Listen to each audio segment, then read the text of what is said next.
Tai laba diena visiems susirinkusiem. Dėkoju labai organizatoriam už kvietimą sudalyvauti šią svarbę temą. Ir aš šiuo atveju pristatysiu daugiau tokį poetinį, filosofinį medinės architektūros aspektą. Ir per vieną iš mūsų neseniai realizuotų namų. Neseniai mano rankas papuolė Emanuelio Kočia, tokio italų filosofo,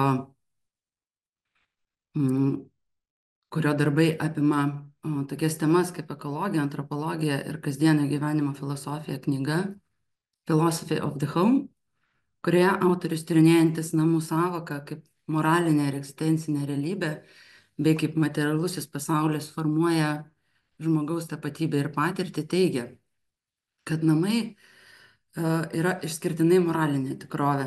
Mes statome namus tam, kad suteiktume intimumo formą tai pasaulio daliai, kurią sudaro daiktai, žmonės, gyvūnai, augalai, atmosfera, įvykiai, vaizdiniai ir prisiminimai, kurie leidžia patirti laimę. Taigi namai visų pirma yra moralinė tikrovė prieš architektūrinę. Čia užmesgame ryšius su prisiminimais ir savimi. Architektūra šiuo atveju tampa įrankiu šiuos ryšius kurti. Tame tarpe ir ryšius su istorija. Remiantis istoriniais šaltiniais, XIX amžiaus pabaigoje, XX amžiaus pradžioje iki karo žvėryne ėmė kurtis turtingesni Vilniečiai, buvo statomi sodybinio tipo namai, medinės vilos, vasarnamiai. Tame tarpe ir vila esanti mūsų projektuoto namo sklype. Būtent ši 2 aukštų vila buvo pastatyta 35 metais, projektuota inžinieriaus Greznovo modernizmo stiliumi. Čia buvo atsisakyta visų dekoratyvinių architektūros elementų, naudotas paprastos abstrakčios formos ir laisvas planavimas. Vila pastatyta iš medinių rąstų, fasado apdaila medinės dailylentės. Ir čia dešinėje matote kitą pastato nuotrauką, tai čia yra tuo pačiu metu, 35 metų projektų sklype buvo pastatytas ir pagalbinis priestatas aptarnaujančiam personalui. Tokie statiniai iš esmės yra būdingi žvėryno sklypų užstatymo struktūrai lig šiol. Jis pastatytas sklypo galinėje dalyje, prisiglaudęs prie sklypo kraštinės ir tankiausiai prie ugniasienės. Skirtingai nuo vilos šis pastatas išgyveno ne vieną transformaciją, tad ilgainiui tapo nepatogus gyvenimui. Nepaisant medinių vilų dominavimo, net artimam kontekste gatvėje ir aplink sklypą galima rasti įvairių viso 20 amžiaus ir 21 amžiaus dešimtmečių statinių bei vertingų kraštovaizdžio elementų. Tai štai tokiame kontekste gimė vienos Vilniečių šeimos istorija. Ši vieta tai užsakovo vaikystės namai, kurio kieme vaismedžiai augo kartu su juo, todėl tai vieta turinti ypatingą reikšmę šeimai. Ir paskutiniai sklypo gale esančio namo rekonstrukcijai užsakovai ryžosi norėdami pritaikyti namus pakitusiems poreikiams, bei siekdami sukurti architektūrą, kuri turėtų išliekamąją vertę ne tik jiems patiems, šeimai, bet ir miesto audinio kontekste, bei būtų draugiška aplinkai. Tad sekant intensyvių ir daugiasluoksnių urbanistinių kontekstų bei vietos istoriją, ašinė projekto idėja tapo namas, kuris būtų žvėryno medinė architektūrai būdingos vilos šiuolaikinė interpretacija. Nepaisant to, kad skaidrėje matomos pirminės koncepcinės schemos grįstos karkasinio namo principu, tačiau galiausiai koncepcijai realizuoti labiausiai mums pasitarnavo CLT medinių konstrukcijų technologija, kuri leido projektuoti namą kaip vientisą organizmą ir su tokiu atidumu ir precizika, tarsi tai būtų baldas. Šiuo projektu mes nejučia grįžame prie medinės architektūros amatininkystės tradicijų. Nes amatas yra vienas iš fundamentalių dalykų leidžiančių materializuoti ir sukurti tikrovę tokią, kokia buvo sukurta vaizduotės. Čia skaidrėje matote šveicarų 20-ojo amžiaus pradžios amatininkus, kurie tuo laikotarpiu buvo tuo pačiu ir architektai. Taigi šio namo koncepcija skleidžiasi eksponuojant ir pabrėžiant natūralaus medžio konstruktyvą tiek namo išorėje, tiek viduje, bei panaudojant tas pačias konstrukcinės medžiagas apdailai. Kolonas tuo pačiu tai ir pastato identiteto dalis, projektuotos medinės, kad vizualiai būtų masyvesnės ir matomesnės, santvarinės dėl stabilumo ir išraiškos. Na, kalbant apie pačią CLT technologiją, pradėjus statyti namą, suvokiam, kad iš esmės mūsų užsibrėžtiem tokiam ambicingiam tikslam pasiekti, stalius šiuo atveju bus labiau reikalingas name nei apdailininkas, tiek kalbant apie interjerą, tiek ir apie fasadus ir jų apdailą. Viena vertus, šio namo sienos ir perdangos jau su savo galutinė apdaila buvo sumontuotos per pirmas 2 savaitės statybų eigoje. Kita vertus, iššūkiu tapo jas iš esmės išsaugoti nepažeistas iki statybų pabaigos, nes, kaip minėjau, jos turėjo būti tuo pačiu ir apdaila. Tad mums be galo iš esmės pasisekė turėti puikų stalių visą statybų procesą. Dėl CLT technologijos ypatumų turėjome interjerą detaliai susiprojektuoti dar iki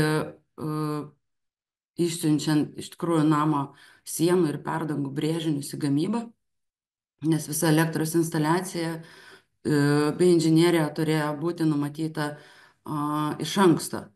Tai čia turbūt paantrinsiu Dariui, kuris prieš tai irgi šiek tiek apie tai užsiminė. Taip pat ir durų staktos, kurios buvo tiesiog išfrezuotos pertvarinėse sienose, bei inžinierija, kuri kaip dar viena konstruktoriaus detalė ar dedamoji laiko atėjus turėjo prisijungti prie bendros namo organizmo sistemos. Grįžtant prie namų sąvokos temos ir sekant prieš tai mano cituoto filosofo Emanuelio Kočio mintimis apie tai, kokia yra nūdiena, jis teigia, kad turime iš naujo įsivaizduoti namus kaip vietą ekologiškesniam ir kūrybiškesniam gyvenimui pasaulyje. Taigi šios technologijos pagalba pavyko pasiekti tylesnių ir švaresnių statybos procesų, gerbiančių ne tik žmogų, aplinką, bet ir kitas rūšis.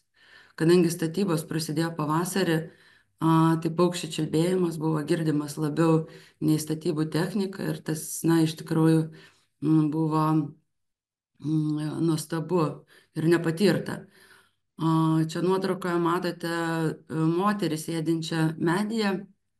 Tai yra mano bičiulė, kurią visiškai netikėtai pamačiau atvykusi į sklypą prasidėjus statybams ir pakėlus akis į dangų. Inkilas į tą patį medį buvo įkeltas netrukus, irgi lygia greta statybams, o kamera fiksavosi statybų procesą iškart po to. Bet apie tai vėliau.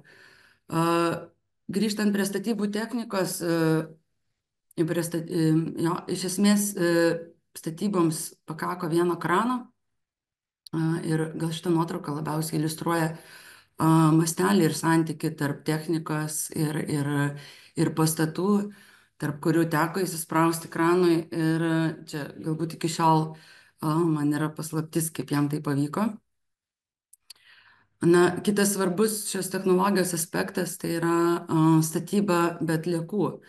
Į sklypą atvažiavo tiek detalių, kiek reikėjo, tad išvežti iš esmės nebuvo ką ir čia pabandžiau nuotraukom šiek tiek iliustruoti tą etapiškumą statybų ir, kaip sakyti, kad tai netrodytų kaip įrodymas, kad iš tikrųjų statybos yra išties švarios, atrodytų, kad atvažiuoja baldas statomas sklype, o ne pastatas. Tai ir kitas galbūt svarbus aspektas apie statybų procesą, toksai galbūt labiau su humoru, kad pavyko užfiksuoti nepozuojančius statybininkus ir namo šeimininkę procese. Ir jeigu taip įsižiūrėtumėte nuotraukas, pamatytumėt, kad žmonės dirba su pirštinėm, nelabai įsitempę. Ir kaip juokai sakau, kad galėtų nuotraukos būti panaudotas 25 metų statybos kalendoriui. Apie erdves. Mm, Dėl labai mažų atstumų tarp pastatų lauko erdvės yra kamerinio labai charakterio lokacijoje. Jas formuoja fasadai ir kaimynų tvoros.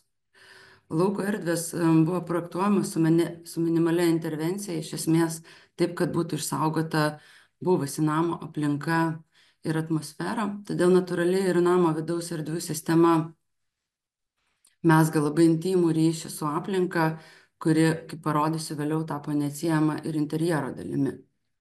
Na, čia turbūt reikėtų paminėti, kad dirbant su kraštovaizdžio sprendimais, bendradarbiavime su puikiu kolega kraštovaizdžio architektu Povilu Marozu. Namas yra labai kompaktiškas, suprojektuotas 4 asmenų šeimai ir 2 šunims. Pirmame aukšte gyvenamos erdvės, antrame miegamieji, toksai ganėtinai tipinė sankloda erdvių. Gyvenamos erdvės orientuotos į kiemo pusę, nes šiaurinė namo siena yra ugniasinė, besirimuojanti su kaimyniniais sklypais. Na ir siekdami įtraukti artimiausią architektūrinį kontekstą ir kamerinės lauko erdvės į namo vidaus erdvių scenarijų, langus projektavome maksimaliai didelius tiek pirmam, tiek antrame aukšte. Vitrinas slankiančias, tad vasarą vidaus erdvės fiziškai tampa lauko erdvėmis. Pirmo aukšto grindys ir lauko terasa betoniniai, tad riba tarp vidaus ir lauko erdvių ištrinama. Šio namo architektūra labiausiai suvokiama per vidaus erdves. Kiekvienas namo langas įrėmina ir kuria dialogą su įvairiomis aplinkomis. Tai šiuo atveju valgomasis bei virtuvė su medinė vila, kurios sienos tarsi tampa valgoma erdvės apdailos dalimi vien dėl jo fizinio artumo. Taip pat simboliškai kuria artimą ryšį ir su vaikystės namais. Tuo tarpu svetainė kalbasi su sodu. Darbo kambarys pasitinka įėjus pro vartus, bet kukliai prisidengia krūmų. Šioje vietoje prieš namo rekonstrukciją augo vijoklis, tad vėlgi augalo atsiradimas, kito augalo šiuo atveju atsiradimas, tai pačia vietoje man irgi tarsi buvo toksai kaip ir prasminimas situacijos buvusios. Tiesiog norėjosi išsaugoti ir buvusią vijoklį, tačiau, reiškia, techniškai tai nepavyko įgyvendinti. Garažas beje taip pat yra visas medinis viduje ir kalbasi su priešais esančiu silikatiniu plytų statytų garažų. Kylant aukštyn, miegamasis žvelgia Vingio parko pušyno masyvą ir vilą. Tuo pačiu, o vaikų kambarių langai, kaip aš juokaudama sakau, atlieka edukacinę funkciją, eksponuoja kaimynystės architektūros istorinius sluoksnius. Visa tai skamba kaip labai toks surežisuotas scenarijus, bet aišku, daugelį dalykų procese galbūt mes racionaliai apmastėm, o kažkas galbūt ir labiau įvyko sekant intuiciją. Ir galiausiai vonios kambariai šiuo atveju įrėmina dangų. Apie detalės. Fasadų kompozicinė struktūra tai horizontalės ir vertikalės, kurios suskaido fasadus plokštumomis, užpildydamos jas langais arba klinom sienam. Ir iš esmės ši kompozicija yra padiktuota pastato konstrukcijos bei vidaus erdvių sistemos, ir jos viena kitą seka projekte. Tai štai siekdami vizualiai išploninti antrojo aukšto perdangą, suprojektavome fasadinę sistemą, kurią prijungėme prie perdangos per tarpinį elementą. Tai čia galbūt tai labiausiai matoma čia tokiam lyg vašeliu išnertam mazge, kurį matote ekrane. Šio elemento pagalba ne tik eksterjere, bet ir interjere sukuriama autentiška grindų detalė, tai yra ir iš vidaus toksai įgilinimas subtilus ties langais ir toks tarsi ir fizinis atotrukis kartu. Na, o fasado apdaila, ta pati spygliuočio mediena, kaip ir interjere, ir skaidimuose integravome tuo pačiu ir fasadinius roletus bei apšvietimą. Dėl to, na, viskas tarsi matoma, bet tuo pačiu ir nematoma ir vėlgi, na, tos pačios sistemos dalis. Na ir siekdami neskaidyti ir išsaugoti galimybę turėti tos pačius vitrininius langus ir vizualinius ryšius, kaip pirmame, taip ir antrame aukšte apsauginius turėklus įtraukiame į antro aukšto kambarių vidų. Ir čia vat, vienas iš tų tokių nesurežisuotų ir galbūt tokių momentų, kurių neįmanoma architektūroje projektuojant surežisuoti, taip kad šitie turėklai dar atlieka galiausiai ir rūbų džiovyklės funkciją, kurią labai šeimininkai džiaugiasi. Kalbant apie vidaus ir inžinerijos sprendinius, tai visa namo inžinerija yra paslėpta balduose už medinių arba plieninių grotelių. Tokiu būdu pavyko išsaugoti ortakiais neapkrautos erdvės efektą ir nuotrauka matomas iš pažiūros industrinės virtuvės gartraukis savyje talpina tiek vėsinimo, tiek vėdinimo sistemą. Ir siekdami išgrynintos estetikos, beveik visus baldus projektavome iš tos pačios kaip statybinė medžiagos, baldų geometrija vėlgi seka konstrukcijas ir jas papildo arba vienaip ar kitaip užbaigia. Na ir čia jau beveik pabaigai grįžtu į lauką, norėdama pristatyti kelias tokias mikro detalės, kurios gyvenime galbūt atrodo nesvarbios, tačiau galiausiai kuria vėlgi pridėtinę vertę aplinkai, tai yra betoninė bučarduota terasa platforma, aprėminanti namo kontūrą, yra suprojektuota su išploninta briauna, kuri tarsi levituoja ir pakelia namą nuo vėjos ir kasdienybės. Ši detalė prisideda prie tokio nekasdieniškumo pojūčio gyvenimo rutinoje. Lygiai taip, kaip ir kieme prieš namo rekonstrukciją buvęs pilkas granitinis grindinys, nurinktas statybų metu ir vėliau grąžintas tai pačiai, grąžintas į tą pačią vietą, tačiau su visiškai nauja išraiška. Epilogas.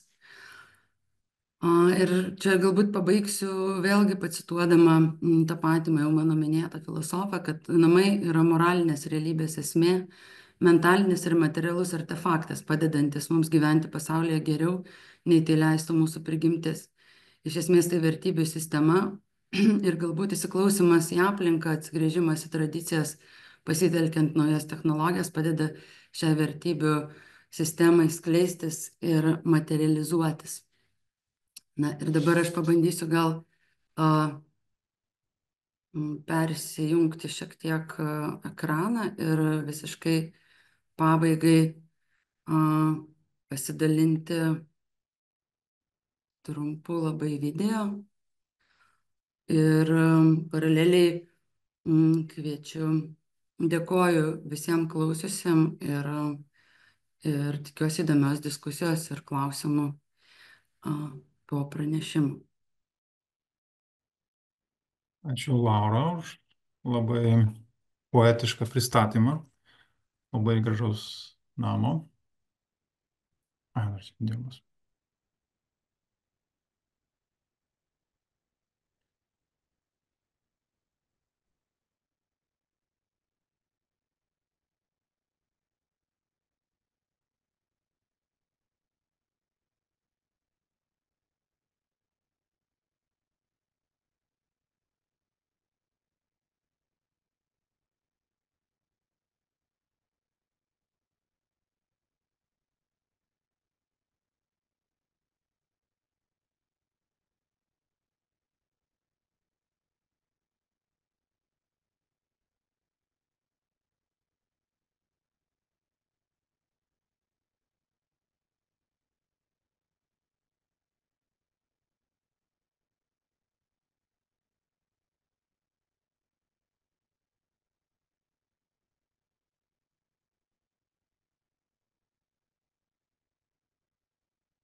Tai dėkui dar kartą.